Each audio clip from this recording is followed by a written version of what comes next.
can you cover coding for abdominal aortic aneurysm repair? Absolutely.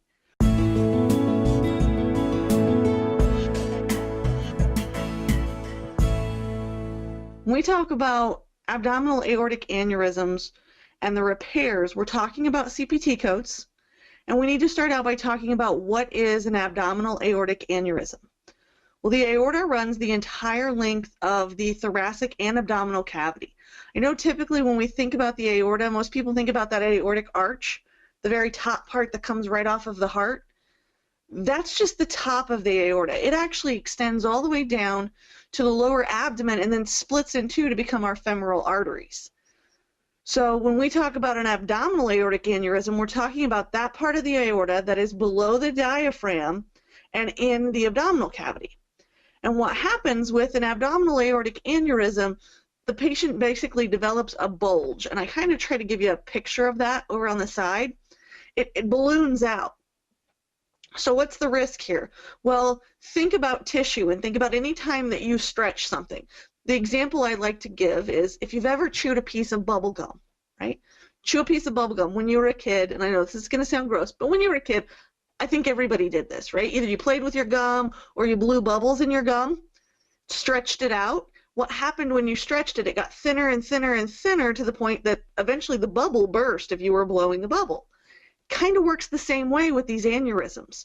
It gets bigger and bigger and bigger, and that tissue gets thinner and thinner and thinner, and the patient risks that rupturing. Well, if your abdominal aorta ruptures, you can bleed out very, very quickly. Because think about the amount of blood that's flowing through the aorta at any given moment. Typically, these are not repaired until they are larger than 5 centimeters in diameter. Think about that for just a minute. I mean, 5 centimeters, that's a pretty good size, being your aorta is not that big, typically.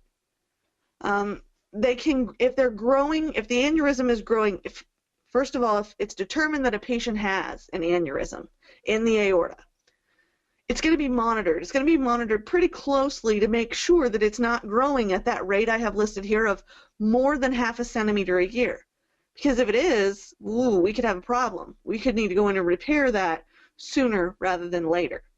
Once they decide to repair it, there are a couple of different ways they could do this. There's 2 main options. The first one is open, right? We make a cut into the abdomen and we go in and basically dig down until we find the aorta, and we deal with it there.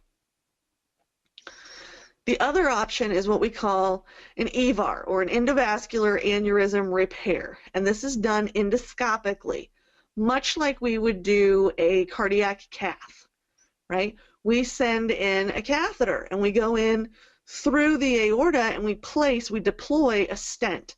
They deploy these mesh stents that are larger than the area of aneurysm, because if we've got this bulge, right, the goal of the stent is to replace what's bulged out. So it will actually be larger than the area. Let's say the aneurysm is this long. If the aneurysm is this long, like maybe 2 inches there, the stent that they're going to place is probably going to be like 3 inches. So it goes beyond that into the part of the aorta that is still normal size. And these stents, I don't know if anybody's ever seen them, they're mesh, but there's another material in there. It looks almost like cloth to me, but it's there to basically be a sample of that, or a replacement for that aorta. Will it let you open that repair, Lorraine?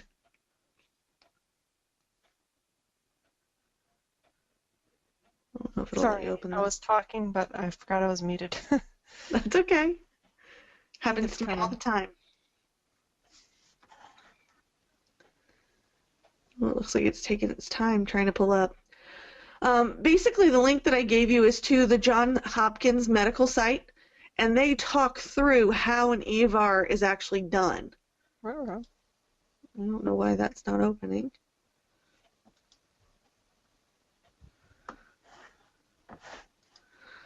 Let me see if I can pull it up over here and give you a different link, Lorraine. Okay. Yeah, this has kind of got a comma in it. That's not usual for. No, that's why I'm like, why is it doing that? Here we go.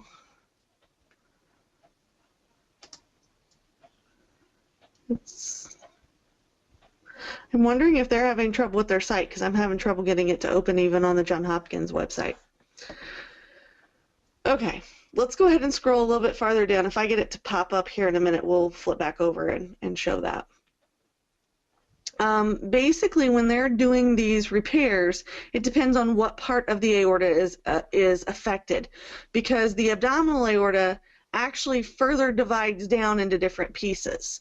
And I have that right down here, right? The CPT divides the abdominal aorta into the visceral aorta, the part between the diaphragm and the renal arteries, and then the infrarenal aorta, or that portion below the renal arteries. So it depends on where we are as to which code we're going to use. What I would suggest is in your CPT manual, make a note. And I believe if you scroll down, I actually put a picture.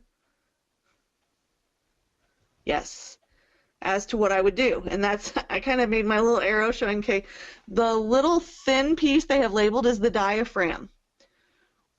So the bottom part is the aorta, right?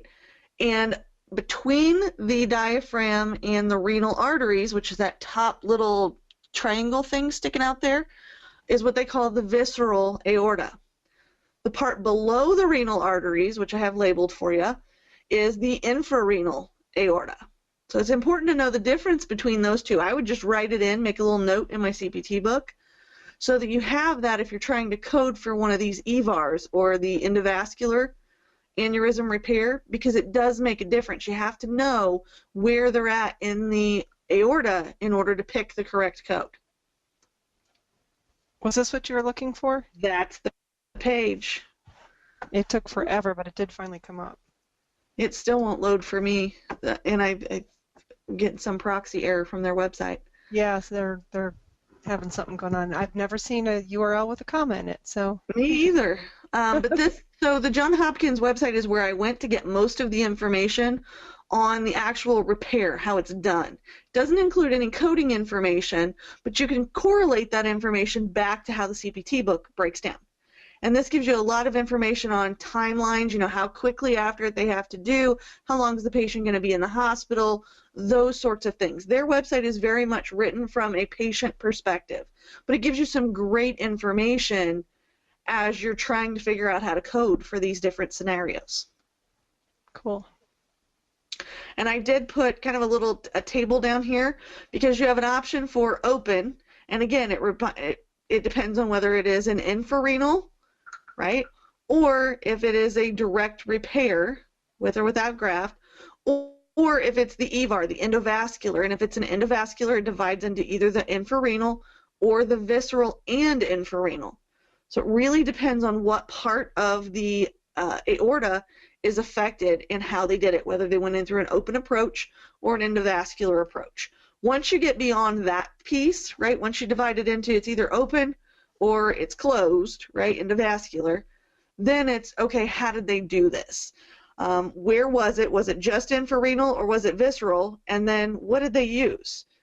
How many prostheses were used? And that's what they call that stent. Okay, so when we're coding for the abdominal aortic aneurysm repairs, there's a couple of questions you need to ask yourself. When you're looking at the documentation, you need to know three things. One, what was their approach, open or endovascular? Two, where in the aorta are we dealing with, infrarenal or visceral? And three, how many and what type of prosthetics or prosthesis did they use to do the repair? Do you need more medical certification training? Go to www.cco.us. And don't forget to subscribe to our YouTube channel for updates.